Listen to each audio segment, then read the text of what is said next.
लग्नाची बेडी या मालिकेच्या आजच्या भागामध्ये आपण पाहणार आहोत रत्नपारखी कुटुंबियाच्या घरी गोंधळ सुरू आहे.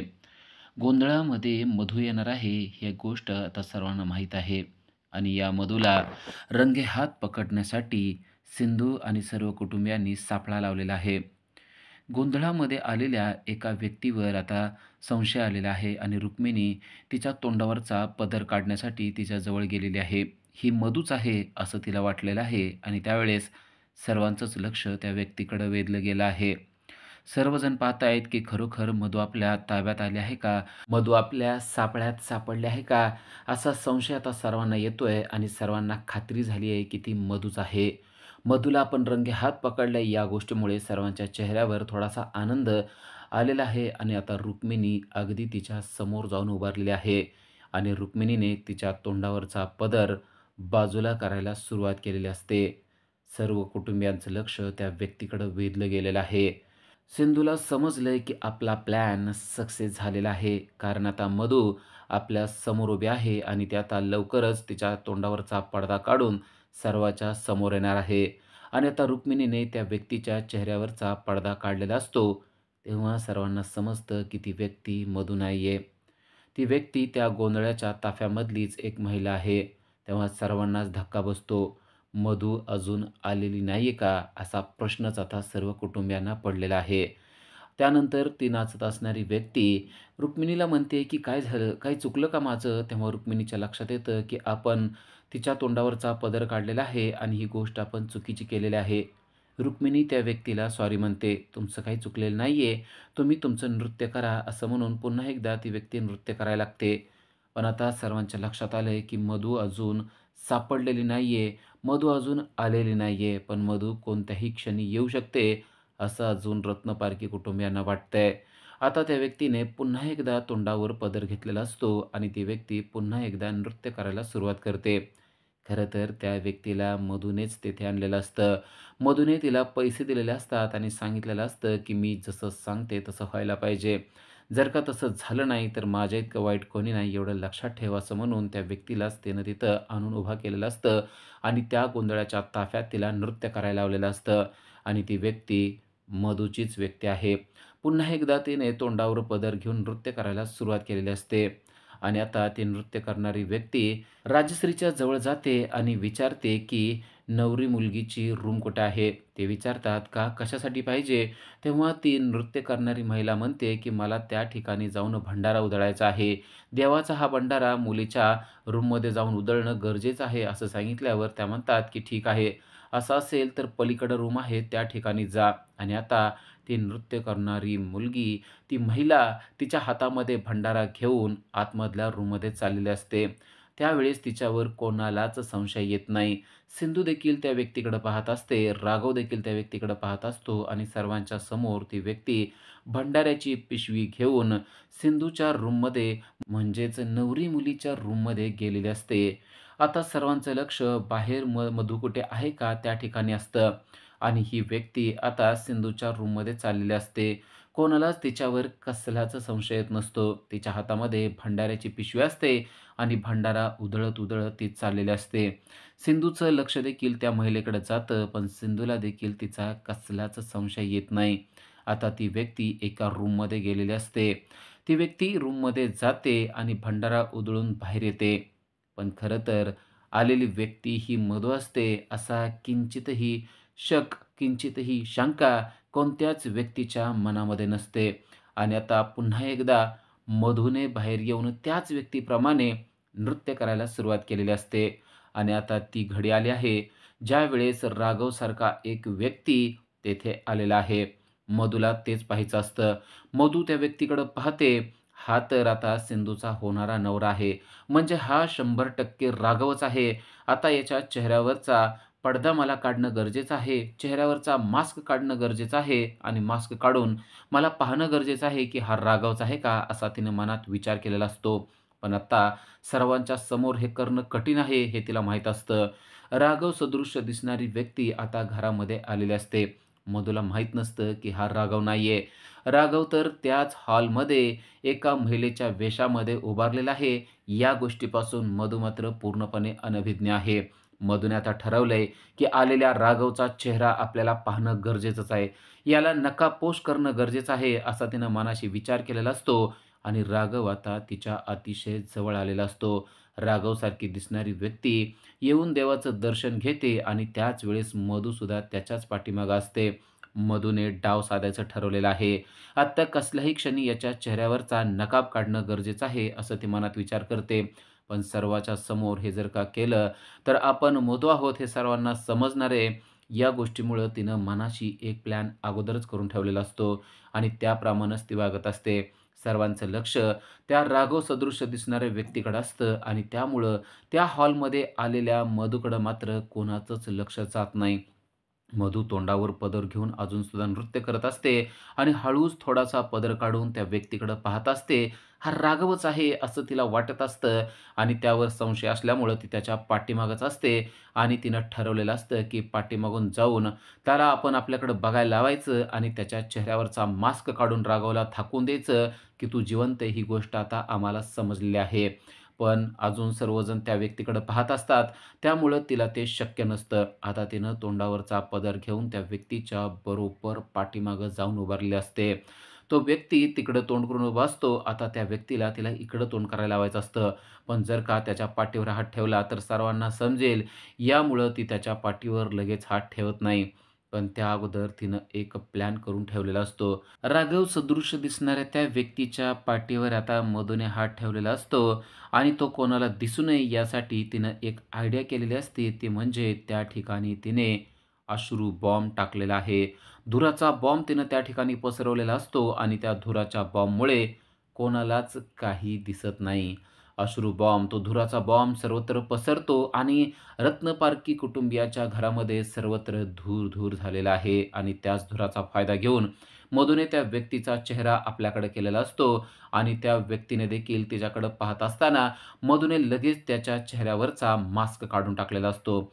सर्व घरामध्ये धूर झाल्यामुळं सर्व व्यक्ती खोकत असतात. सर्वांच्या डोळ्यामध्ये धूर जात असतो आणि काय चाललंय हे एका क्षणात कोणालाच कळत नसतं. कारण एका क्षणात मधूने सर्व घरामध्ये धूर-धूर करून टाकलेला असतो आणि त्या धुरामुळे कोणालाच काय चाललंय ते कळत नसतं.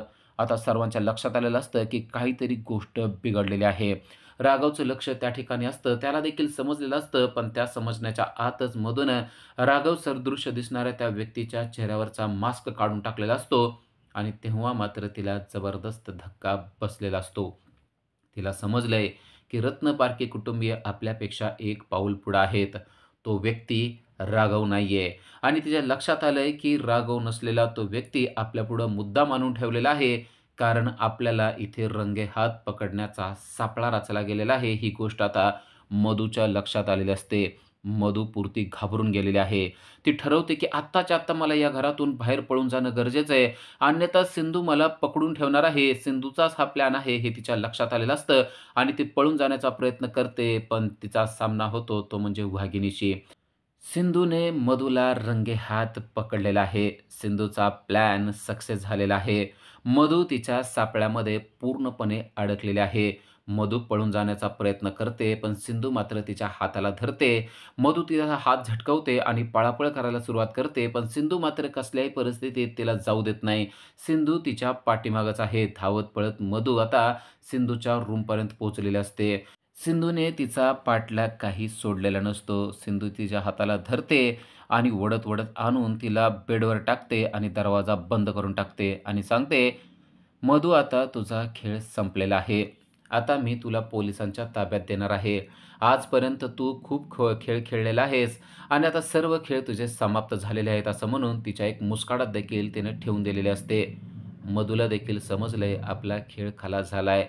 आपण रंगेहात सापळ्यामध्ये अडकून बसलेलो आहोत आणि आता आपल्याला पोलिसांच्या ताब्यात देण्यात येणार आहे. तेव्हा मधू म्हणते, की "मी मात्र तुझ्या हाती लागणार नाही."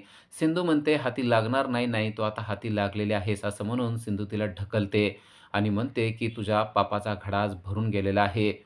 मधूला कळलंय, की आपलं आता काही खरं नाहीये. आता पोलीस येणार आणि आपल्याला पकडून नेणार आणि सिंधू तिला सांगायला लागते, की "तू जिवंत आहेस हे जेव्हा पोलिसांना कळेल, तेव्हा राघव देखील निर्दोष मुक्त होणार आहे. आजपर्यंत तू माझ्या कुटुंबावर खूप जुल्म केलेले आहेत. त्या एका-एका जुलमाचा बदला मी घेतल्याशिवाय राहणार नाही. तेव्हा मधू चिडते आणि म्हणते, "हे सगळं तूच मला करायला लावलेलं आहेस. तुझ्यामुळेच हे सगळं मला करावं लागलंय. राघव माझा असताना देखील तू त्याच्यावर हक्क दाखवत राहिलीस आणि तो हक्क दाखवल्यामुळंच मला एवढी सगळी नाटकं करत राहावं लागलेलं आहे. माझ्या आयुष्याला काही अर्थ ठेवलेला नाहीयेस ना, ती व्यक्ती तू आहेस सिंधू." असं म्हणून ते सिंधूलाच उलट बोलत असते. तेव्हा सिंधू चिडते आणि म्हणते, "राघव तुझा कधीच नव्हता." असं म्हणून पुन्हा एकदा एक मुस्काडा तिने तिच्यात ठेवून दिलेली असते आणि म्हणत असते, की "आजपर्यंत राघवने तुला खूप सॉफ्ट कॉर्नर दिला. त्याच गोष्टीचा तू कायम बदला घेत राहिलेली आहेस." मधू पण चिडते आणि म्हणते, की "राघववर माझं तेव्हा देखील प्रेम होतं आणि आत्ता देखील प्रेम आहे." तेव्हा मात्र सिंधू चांगलीच चिडलेली आहे. सिंधू म्हणते, "राघववर तुझं किती प्रेम आहे ते आता मला समजलंय. राघववर फासाला लटकवायला तू निघालेली होतीस, त्यामुळे तुझं प्रेम किती आहे ते समजलंय. राघवची चूक झाली आहे, त्याने तुला मैत्रीण मानलं, ही त्यांची चूक आहे. पण आता तू त्यांची दुश्मन झाली आहे, हे त्यांना चांगलंच समजलेलं आहे आणि आता तुला आम्ही पोलिसांच्या ताब्यात देणार आहोत." असं म्हणून पुन्हा एक मुस्काडा तिने ठेवून दिलेली आहे. आता मधूला लक्षात आलंय, की आपलं काही खरं नाहीये. आपल्याला मार तर खावा लागणारच आहे, पण आता लवकरच आपल्याला पोलिसांच्या ताब्यात देणार आहे आणि त्यानंतर पोलीस देखील आपली धुलाई करणार आहेत. रणरागिणी सिंधू खूप चिडलेली आहे आणि सिंधूने तिच्या एका गोष्टीचा बदला घ्यायला खरं तर सुरुवातच केलेली आहे. पण तेवढ्यात मधू तिला म्हणते, की "तुला असं वाटतंय ना, की तुझ्या सापळ्यामध्ये मी अडकणार आहे, तर तुझ्या सापळ्यात मी अडकणार नाही." असं म्हणून मधूने तिची चाल चाललेली आहे. मधूने तिच्या पिशवीतून भंडारा काढून सिंधूच्या डोळ्यात फेकला आहे आणि सिंधूने डोळे बंद करून घेतलेले आहेत. सिंधू डोळे बंद करून डोळ्यातील भंडारा काढायचा प्रयत्न करते आणि त्याचाच गैरफायदा घेऊन मधू मात्र तिचा हात झटकून तेथून पलायन करत आहे. मधूने खिडकीतून बाहेर उडी मारून पलायन केलेलं आहे. सिंधू ते पाहत असते. तिला थोडं-थोडं दिसत असतं, पण तेवढ्यात मधू पळून गेलेली तिला दिसतं. ती आरडाओरडा करत असते. तिला थांबवण्याचा प्रयत्न करत असते. तिच्या मागं पळत असते, पण तिला नेमकं नीट दिसत नसतं आणि त्याच गोष्टीचा गैरफायदा मधूने घेतलेला असतो आणि मधूने पलायन केलेलं असतं. सिंधू तिच्या पाठीमागं धावत-धावत जात असते, पण तोपर्यंत मधू मात्र पलायन करून पळून गेलेली असते. सिंधूला समजलंय, की आपला प्लॅन फेल झालेला आहे. सिंधूला खूपच पश्चाताप होत आहे. मधू आपल्या हातून निघून गेली आहे, ही गोष्ट आता समजलेली असते. सर्व रत्नपारखी कुटुंबीय हॉलमध्ये एकत्र आलेले आहेत. सिंधूला खूपच वाईट वाटत आहे. सिंधू वस्तूंची आदळआपट करत आहे आणि स्वतःला खूपच वाईट म्हणून घेत आहे. ती म्हणते, की हे सगळं माझ्यामुळेच झालेलं आहे. माझ्या हाताला हिसका देऊन ती माझ्या हातातून पळून गेलेली आहे. म्हणजे हा प्लॅन फक्त माझ्यामुळेच सक्सेस व्हायचा राहिला आहे. सर्वांनी अगदी योग्य काम केलं होतं, पण यावेळेस मी माझं काम योग्य करू शकले नाहीये. माझ्या जगण्यालाच काही अर्थ नाहीये, असं म्हणून ती स्वतःला शिव्या घेत आहे, स्वतःला शाप घेत आहे आणि स्वतःला कोसत आहे. तेव्हा सर्वजण म्हणतात, की "अगं सिंधू, स्वतःला असं वाईट बोलू नको. चूक होत असते, चूक झाली तर त्यातून बाहेर पडायला पाहिजे."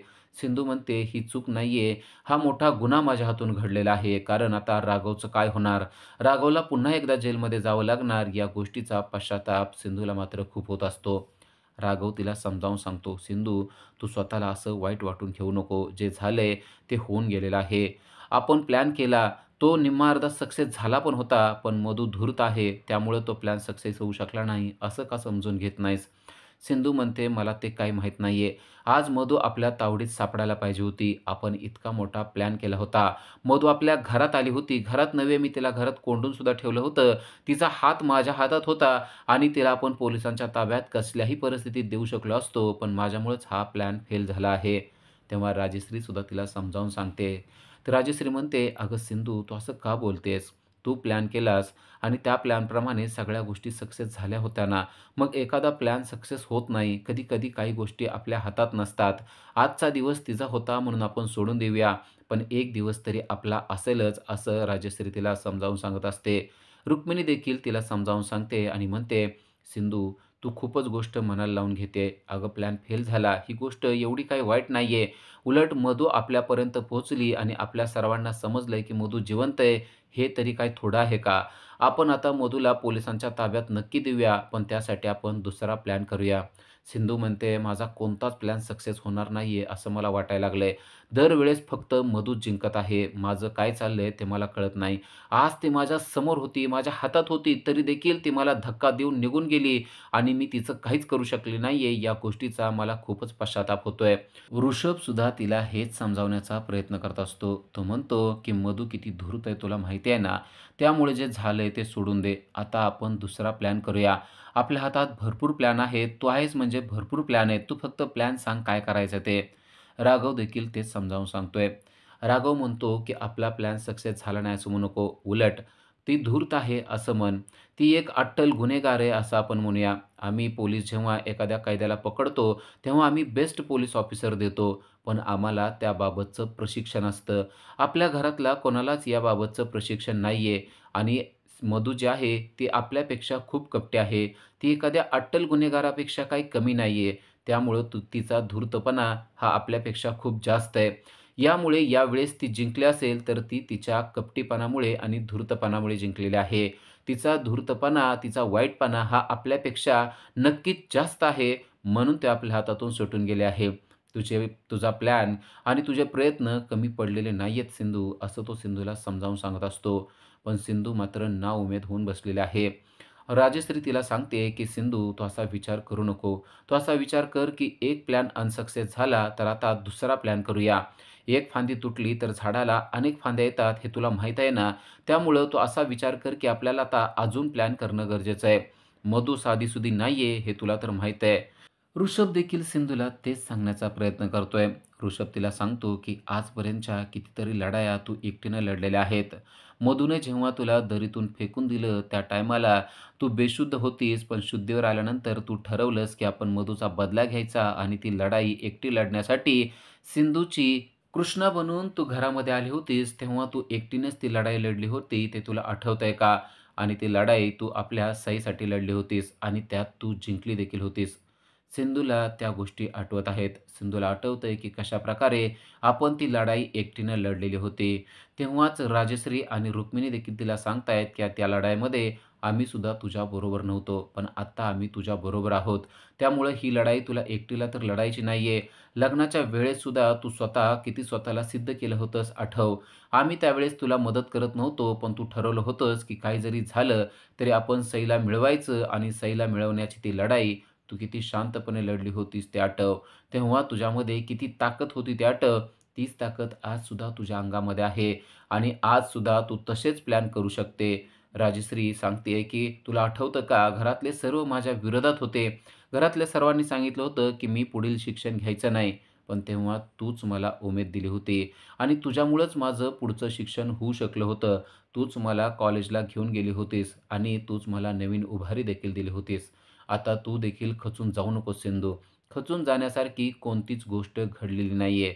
फक्त मधू आपल्या हातून निसटून गेलेली आहे, एवढंच घडलंय.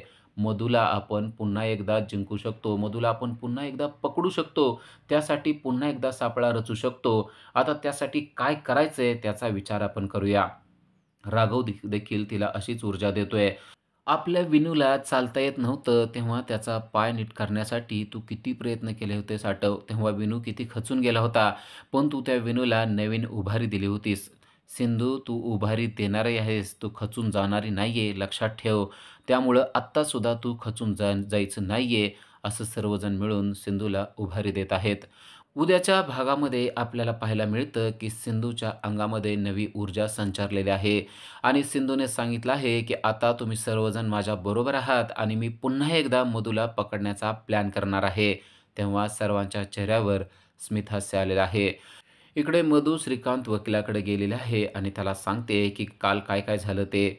कशाप्रकारे ती सिंधूच्या हातावर तुरी देऊन निसटून आलेली आहे. तेव्हा तो विचारतो, "पुढचा प्लॅन काय आहे?" मधू म्हणते, "आता पुढचा प्लॅन मी काय करते ना ते बघ." आणि त्यानंतर आपल्याला पाहायला मिळतं, की सिंधू जोरजोरात गुंडांची धुलाई करत आहे. सिंधूच्या हातामध्ये एक दांडका आहे आणि त्या दांडक्याने तिने गुंडांची धुलाई करायला सुरुवात केलेली आहे. आणि त्याच वेळेस सिंधूचं दांडकं एका व्यक्तीनं अडवलंय, ते म्हणजे मधूने. मधूने ते दांडकं काढून घेतलेलं असतं आणि आता सिंधूवर गुंडांनी हल्ला केलेला असतो. एका गुंडाने पाठीमागून येऊन सिंधूच्या डोक्यात जबरदस्त मारलेलं असतं आणि त्या मारल्यामुळे सिंधू आता बेशुद्ध होऊन मधूच्याच अंगावर पडलेले असते. मधूने तिला धरलेलं असतं. आता मधूचा नक्की काय प्लॅन आहे ते आपल्याला उद्याच्याच भागामध्ये पाहायला मिळणार आहे. पण सिंधूला वाचवायला राघव येऊ शकतो आणि राघव आल्यानंतर पुन्हा एकदा मधूचा सगळा प्लॅन फेल होऊ शकतो. ते आपल्याला पुढील भागामध्ये पाहायला मिळू शकतं. अशा सीरियलच्या अपडेटसाठी आजच आमच्या चॅनलला सबस्क्राईब करा. थँक